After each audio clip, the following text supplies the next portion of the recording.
This is so we can put it on YouTube. If her idiot husband would stop walking around. Change your socks. And segregationist was a problem for a president whose views on civil rights were would become far more advanced. One more thing on 46 before we get back to Berlin. It's remarkable for the number of people who are elected to Congress, one house or the other, who will play a major outsized role in American history, for good and bad. One is California. Congressional race, Jerry Voorhis, V-O-R-H-I-S, incumbent Democratic congressman. He has everything going for him. He has plenty of campaign cash. He is well liked. He's also, if you see photographs, he's very handsome. He can't lose, only he does lose. Young Dick Nixon, World War II veteran, which he was. And it's something we heard from Nikki Haley, I think. We need new leadership. We need a new generation. And you'll see a lot of war veterans running in 46, 48, 50. This becomes very important. This case, Nixon had been in the Navy. He'd never run for public office.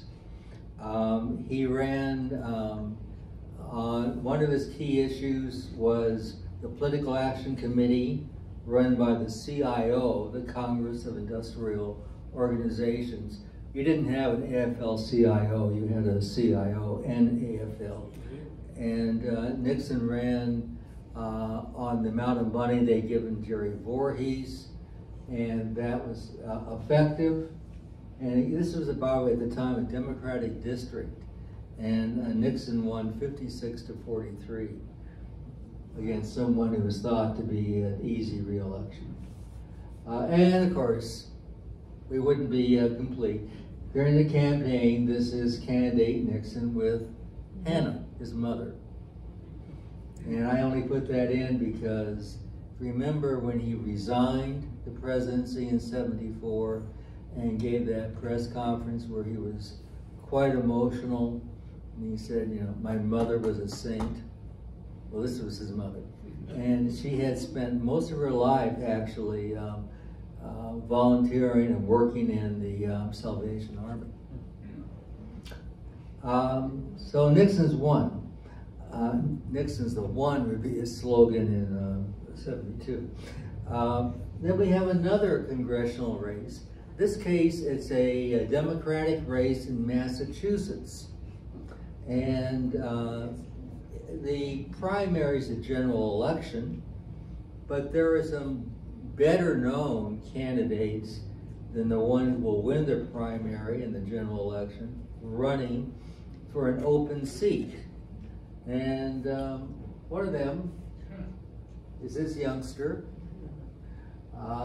Again, a new generation offers a new leader. John F. Kennedy for Congress. Again, Kennedy's first try for public office. He wins the primary before he wins the general election. A major issue of the campaign, there really were two, well, three, if you count Joe Kennedy's immense campaign contributions. But one is that he is a legitimate war hero, PT 109. Not that Nixon isn't or other people are not, but yeah, a legitimate war hero from the Pacific, just like another future president who was a legitimate war hero in the Pacific, George Bush 41, who was the youngest combat pilot in the Pacific. He was 19 when he was shot down. And so we have this handsome, very thin, already charming young man. The big secret was that his health wasn't great. He already had a chronically bad back that would require a major surgery in '55. He was already wearing a back brace and was in constant pain. He didn't know it, but he had Addison's disease. In spite of that, and maybe because he was relatively in ill health or frail, he went out of his way to project the opposite image. You see Kennedy walking in a parade, and by the way, you notice there are no women in America in these years. They're all white men, and I know it's terrible. Kennedy, because there were rumors that his health wasn't great, he gave 450 speeches in the primary, constantly campaigning, and it worked. Also, his dad, Joe Kennedy, the ever-famous Joe Kennedy, did a lot of things besides give money. For example, Reader's Digest had an article on PT 109. And Joe Kennedy had copies printed up of the Reader's Digest article and placed on every empty subway or bus seat in the entire district. Not a dumb thing to do. So both Nixon and Kennedy are on their way to their first jobs in public life. And by the way, as I'll talk about later, in the early years they were friends. I like this picture. I just threw it in because I like it. A bunch of people we don't know, except actually the guy over there, second to the left, is Thurston Morton, who will go on to become a senator from Kentucky for many years. But the rest, I don't know who they are. But standing in the back are Jack Kennedy and Dick Nixon.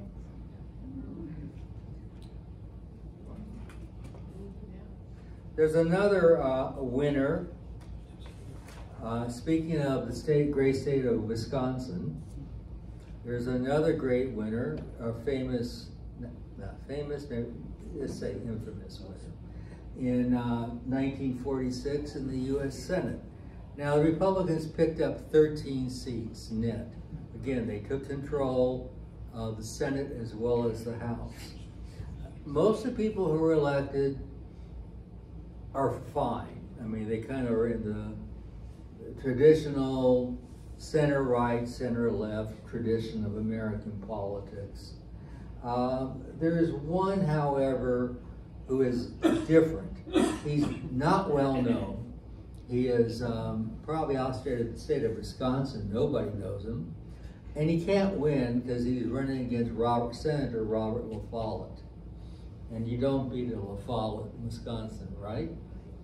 Only, oh wait, that's not him. It's him. This is Joe McCarthy's first try for public office. Again, nobody knows much about him. Never ran for Congress? Pardon me, never ran for Congress. First race, and he wins. Total upset. He did campaign hard. He had a reasonable amount of money, but most people think he won because people were getting tired of the LaFollettes. They'd kind of been the dynasty since the teens, and may have been part of it. Also, his more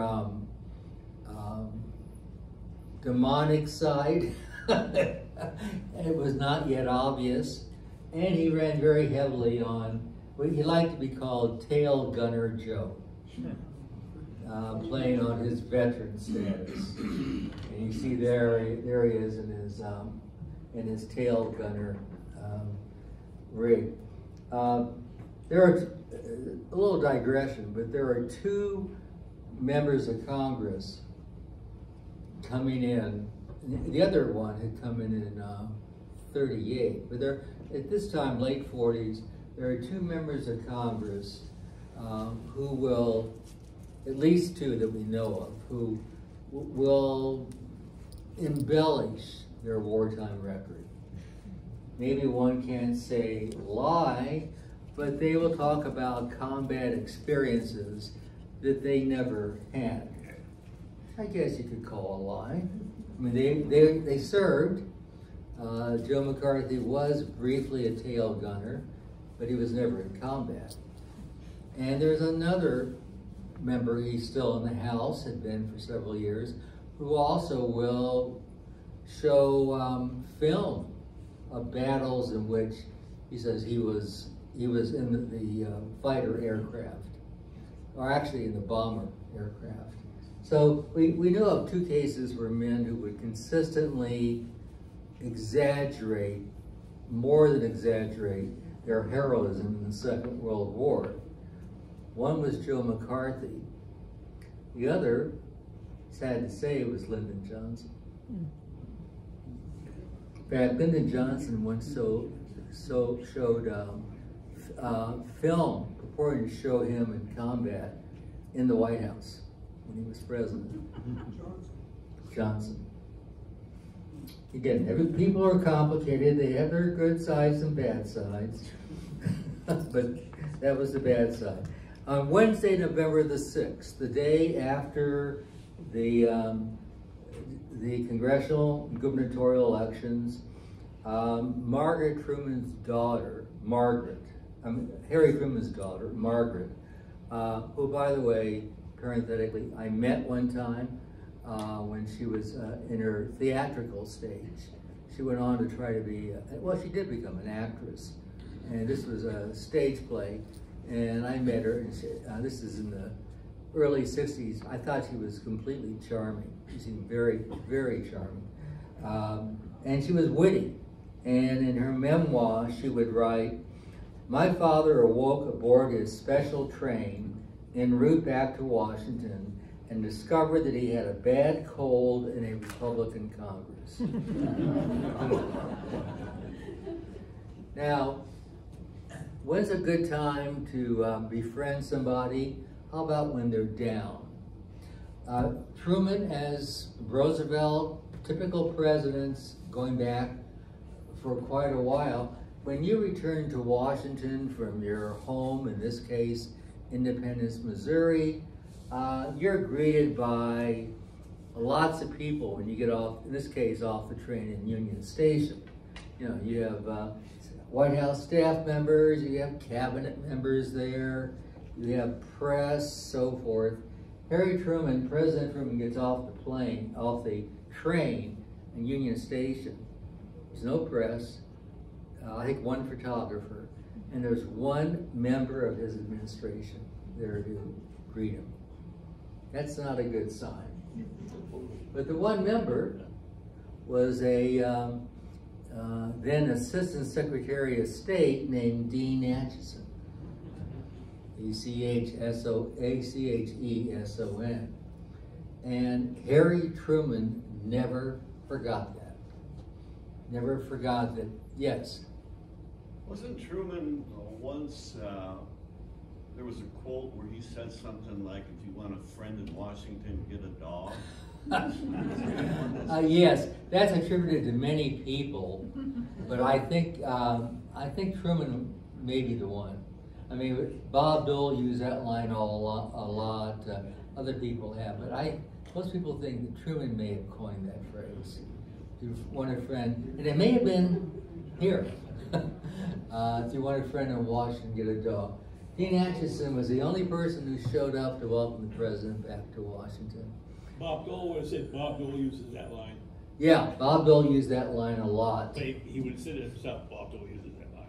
Oh, I'm sorry. He always spoke in third person. Yeah, that's right. Oh, that's right. Bob Dole always referred to himself as Bob Dole.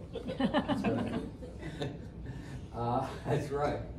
And very astute thing for him to do. Harry Truman was never forgot that. He was touched, not just because of this, because Acheson was a very sophisticated, very intelligent, very rich man by this time, but 3 years later, he will be Harry Truman's Secretary of State.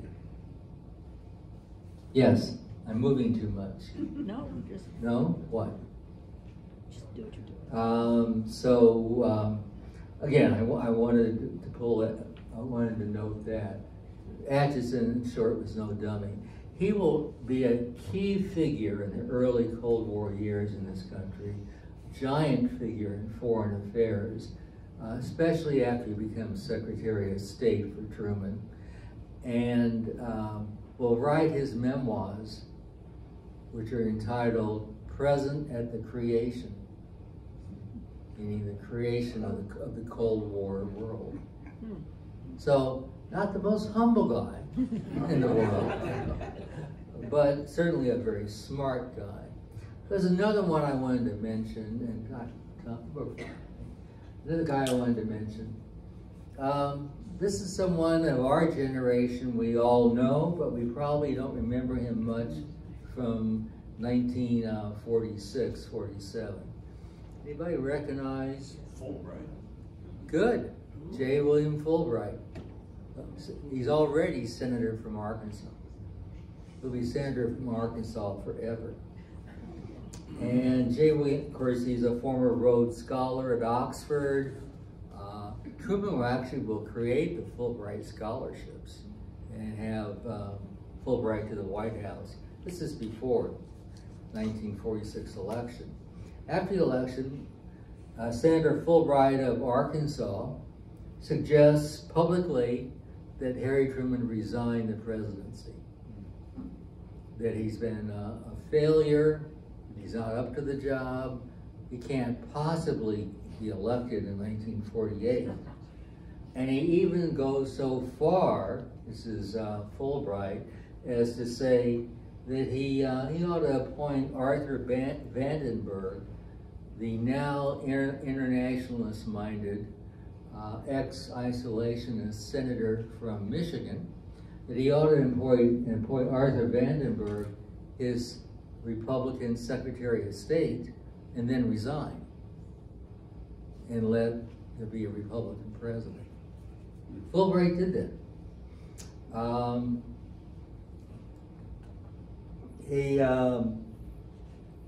said it more than once, he wrote it more than once, and the Chicago Sun, then owned by Marshall Fields, it was then one of the country's leading liberal newspapers, liberal for its time, endorsed Fulbright's idea and called upon Truman to resign. The Atlanta Constitution, which then had long been the foremost Democratic newspaper in the South, also endorsed Truman's recommendation. You mean? I'm sorry, Fulbright's, thank you, recommendation. President Truman didn't receive that too well. The president called Fulbright's suggestion that he commit political hara-kiri. He called Senator Fulbright an overeducated Oxford SOB. Harry had a way with words. Yes. Well, appointing a specific Secretary of State, there were two other people in line for the presidency before the Secretary of State. Yes. And I was truncating. He was saying they would step aside for Vandenberg. Both of them also? Yeah. Okay. Yeah, it's still the same message at least. Yeah. But you're correct. Truman also said of William Fulbright, little more United States land-grant college education in the United States and on the United States Constitution and what it meant would do Fulbright a lot of good. This is a guy who had gone to Oxford. Now maybe he should have gone to a state public land-grant college.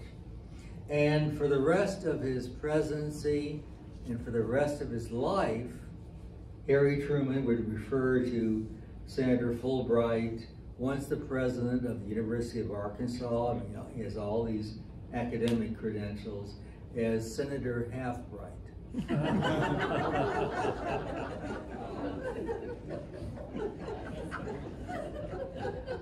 There is someone else, another Democratic president later, who will have a similar opinion of Senator Fulbright. And that's, of course, Lyndon Johnson. Fulbright will become a nationwide figure for his opposition, early opposition to the war in Vietnam, and to Lyndon Johnson's escalation of the war in Vietnam. I always thought he was a very unusual hero for the anti-war left, because he also voted against the Civil Rights Act of '64 and the Voting Rights Act of '65. He always catered, I mean, he knew better, but he always catered to what he viewed as the segregationist base in Arkansas. Even when there's a famous tape, Johnson, this is before Nixon, Johnson used to secretly record a lot of his phone conversations and not tell the other party. And one is with, that I've heard is with Senator Fulbright, and he is saying, "Bill, goddammit, you know better. You know that we can't keep treating black people this way." And Senator Fulbright just said, "I represent Arkansas. If I want to get reelected, I can't vote for the Civil Rights Bill." But he was chairman of the Foreign Relations Committee for many years, and Lyndon Johnson came to despise William Fulbright, much as Harry Truman had. This cartoon, Advise and Dissent, you can see Fulbright on the left, that's Stevie Young from Ohio, Bobby Kennedy, Wayne Morse, who else? Mark Hatfield, Clark. Oh yeah, Bill Clark, wasn't it? William Clark, Pennsylvania. This would be like 60, 65, 66, maybe 67, all strong Democratic senators who opposed Johnson's conduct of the war in Vietnam. So I think it's interesting that Fulbright will wind up having two Democratic presidents, and he's a Democrat who will, I think Johnson also called him Senator Halfbright. And then we have Tom Dewey. And I'm taking time on the '46 election because so much of the 50s and 60s, even into the 70s, you see people emerging that we're going to see over and over again. Tom Dewey is governor of New York. This is election day 1946. He'd been elected in 1942 as governor. Now he's re-elected. He wins by 680,000 votes. Pretty impressive re-election. And of course, 2 years earlier, in 1944, he'd been the Republican nominee for president. And although he lost to FDR, I mean, think about it. Running against FDR, World War II is still going on. We still have Roosevelt, Stalin, and Churchill, the big three, and I'm going to knock off FDR. It's not likely. But he did run it the 4 times that FDR beat his Republican opponent. 44 was the closest race. Dewey at least had made a respectable showing. And now he had the landslide re-election in 1946 as governor. I put this in because I just think it's so interesting. Attorney for the People, the life story of Thomas E. Dewey. Liberty Magazine was a nationally distributed magazine at the time. This is 1938. Before Dewey was governor, he was district attorney of Manhattan and had gone after Dutch Schultz and other famous mobsters, put some of them in jail. There was a very popular radio show called Gangbusters There was very loosely based on Tom Dewey, or a Tom Dewey-like character. And the point being that he was famous from the late 1930s. The other thing about Tom Dewey that I always think is so interesting is his age. He's 37 years old in 1938 when he's on this cover, which means he was, 42, 43 when he became governor. With that mustache, he looks like almost like Clark Gable. Yeah, he did have, in fact, some people strongly suspected that's where he got the mustache. It was only, 39 was Gone with the Wind. So you can, I think he's the last serious presidential, say, nominee who had a mustache. I can't think of any since. But he did. And again, was a phenomenon. And I'm always struck, Truman's in his early 60s. Tom Dewey at 44 and 48 is a man in his 40s. So he's a very young man in a hurry, and it's, it's conventional wisdom among the pundits of the time that he will be the heavy favorite to be elected president in 1948. In short, in 46, 47, into 48, it was good to be Tom Dewey. World seemed to be going your way. This is Dewey on his farm in upstate New York. By the way, had Dewey won the presidency in 44 or 48, he would have been the first of the greatest generation to become president. Not wartime service, but he was of that same age. And of course, instead, it would be 12 years later with John F. Kennedy after the 48 election. Well, Truman has to deal with something brand new as the new year arrives. He has to deal with a Republican Congress, and he has to deal with growing evident unpopularity.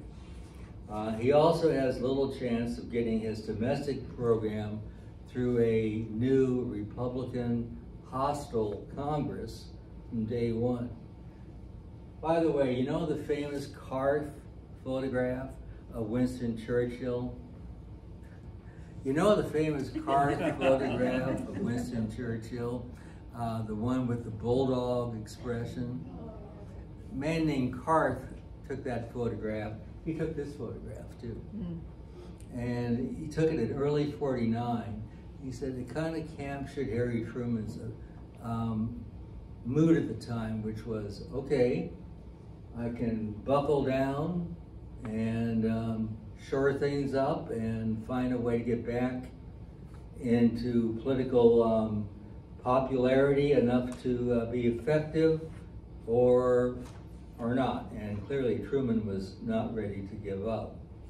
Now there are two things that that will become signature moments of the Truman years and of American foreign policy. I don't have time to talk about them today, but you'll be thrilled to know I'm going to talk about them next time. And they're both in 1947. And really you have to understand them to understand the beginning of the Cold War, and also to understand even the Berlin airlift in proper context. One is March 12, 1947, when Truman will announce the Truman Doctrine. Again, we'll talk about it next time. Other will be June 5th of 47, when Truman will announce what became known as the Marshall Plan for the reconstruction of Western Europe. Two big deals, and the maneuvering, the politics, who was on what side, what that meant for future American domestic politics is fascinating, and so I'm going to hold that to next time. What I am going to do in the 10 minutes or so we have left, I guess that's about right, maybe a little bit less, is I want to quickly finish up on the Berlin airlift so that we don't spend 3 years talking about it. In March of 1948, so this is during the off-year election, no, I'm sorry, this is now later. This is the presidential election year of 1948. Truman has already seen the Soviets, February and March, are beginning to tighten the screws between, in terms of access between West Berlin and East Berlin. And Truman writes, March of 48, he writes a letter to his daughter, Margaret. You know, one thing that's very sad for all of us, especially historians, but all of us, is all these people, Truman's a wonderful example, wrote letters. He wrote lots of letters. You know, they didn't send emails. You have to wonder what record we're going to have now that the technology and habits have changed so much. In his letter to Margaret in March of 48, Truman said, "We are faced with exactly the same situation," he's talking about Berlin, "with which Britain and France were faced in 38 and 39 with Hitler. Things look black. A decision will have to be made. I'm going to make it." So Truman is viewing the increasing tension East and West Berlin as not a small, trivial thing whatsoever. This is a little premature, but U.S. starts Berlin airlift. Russians halt all land traffic. Remember the deal? Land was okay, rail was okay, automobiles. Suddenly, that's becoming blocked, becoming a problem. Food is rushed to Germans. Steady stream of the United States planes is reaching the western zones of Berlin through several air corridors. We talked about the air corridors.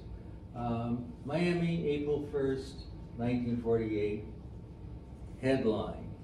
On June 28th of 48, the Western powers announced that they're going to introduce a new German currency because the existing German currency has become worthless. You can buy things with a wheelbarrow. And so the Western powers are going to introduce the Deutschmark. We're hoping the Russians will go along with that. They refuse and issue their own currency. Another sign that anything that smells or sounds like German unification or in Berlin, they're increasingly resisting. Just before midnight on June 23rd, which is why I say this headline is a little, it's prescient. June 23rd of 48, just before midnight, the Soviets cut off all power to West Berlin. Again, remember Berlin's inside the Soviet sector. Soviets cut off all power June 23rd of 48 to West Berlin, and they begin a blockade of the city. No more rail, no more automobile, and no more water access from the western zones to Berlin. Then the next day, June 25th of 48, the Soviets, again, their tone has the days of Lucius Clay hoping that, well, maybe this can be an area where we begin to demonstrate peaceful coexistence, as Khrushchev would say later, or find a way to kind of get along with the Soviets, the example being in Berlin. That seems to be rapidly deteriorating. June 25th of 48, the Soviets declare they will not send any supplies to West Berlin. And there had been a certain amount of exchange of food and coal between East and West Berlin, It's cut off. June 28th is cut off. We're not sending anything from East Germany or East Berlin to West Berlin, which meant that West Berlin was left with only 36 days of food, supplies, only 45 days of coal supplies. In response, there's a lot of rhetoric back and forth. The three Western allies impose a counter blockade on the Soviet sector. And the key really is, although this is April, it's really June 26, 1948, that the major beginning of what we think of as the Berlin airlift. Picture of soldiers loading, unloading supplies. Airlift began on June 26 with 32 flights by American. This is a C-47 behind them. And they're arriving at Tempelhof, Tempelhof Airport. Did I get something wrong? I think it's a C-47, which would be followed by the C-54. No, C-54 was a DC-4. Same thing. Oh, I'm sorry. I No, thought you said C-47 is a DC-3. No, I'm sorry. The first relief flights were the C-47, too small. It was eventually replaced, I think, beginning of '49 by the C-54, which is the DC-3 in commercial aviation. DC-4. DC-4, Yeah, that's what did I say. 3? Whatever he said is correct. 80 tons of provisions were delivered to West Berlin on this first day. And keep in mind the size. Berlin, again, numbers vary because of the shift in population, but Berlin's about 3 million people at this point. Again, way down from where it had been. About 2 million, some say 2 to 2.5 million, lived in West Berlin, and the other roughly million lived in East Berlin. Okay? Our effort became known to help get relief to the people of West Berlin. It was known as Operation Vittles, V-I-T-T-L-E-S. That should be a Jeopardy question. And as a result, the Soviets strongly protested July the 1st. They quit. Remember I talked about the common, I don't know how you pronounce it, Kommandatura, the 4 sector chiefs who met to try to manage the situation. Soviets quit that. So again, Soviet-American, British, French cooperation seems to be coming to a complete halt. A cartoon at the time.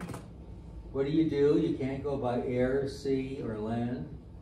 You see Truman looking up and Stalin scratching his head as we go by air. The first coal shipment is July the 2nd by air. And again, I know I'm running out of time, but I'm out of time. But let me remind you as we quit, another one, that the air corridors became continuous. I think I have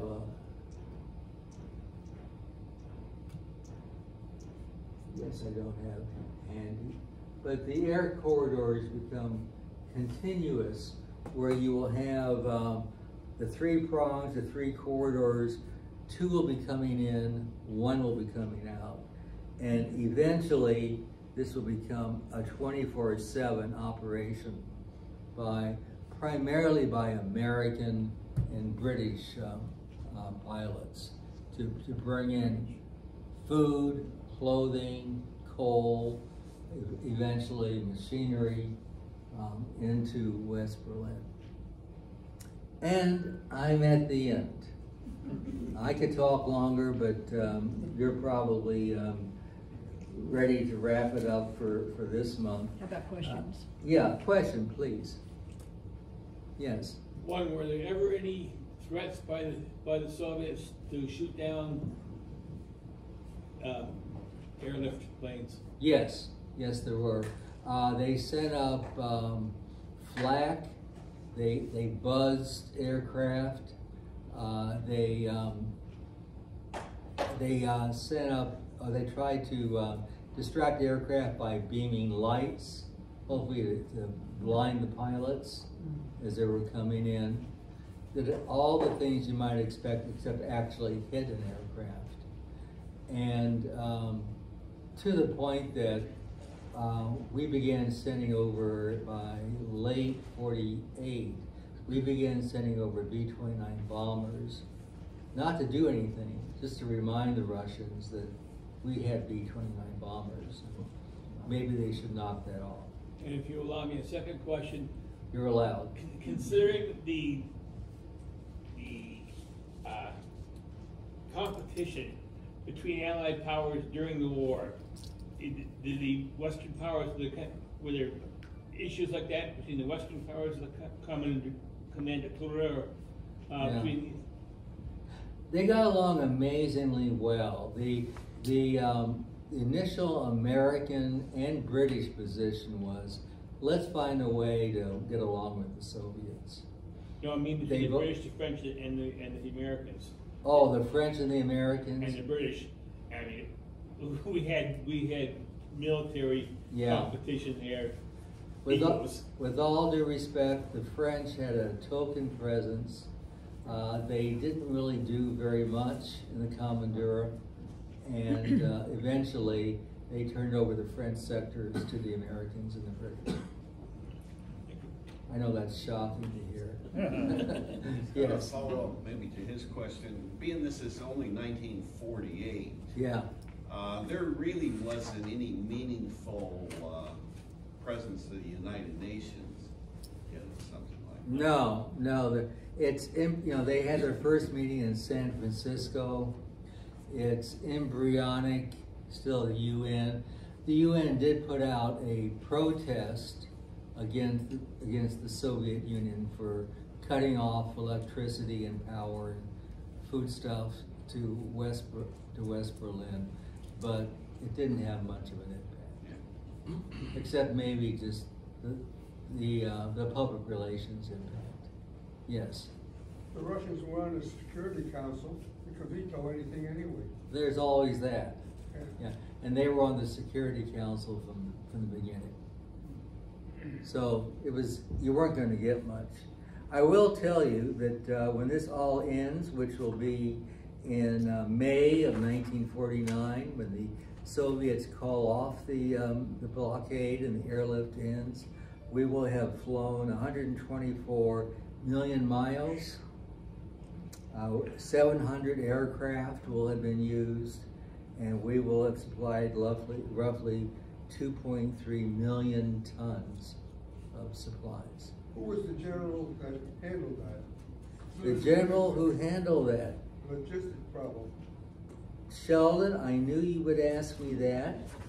And as a result, don't go, nobody can leave. As a result, it's a good question.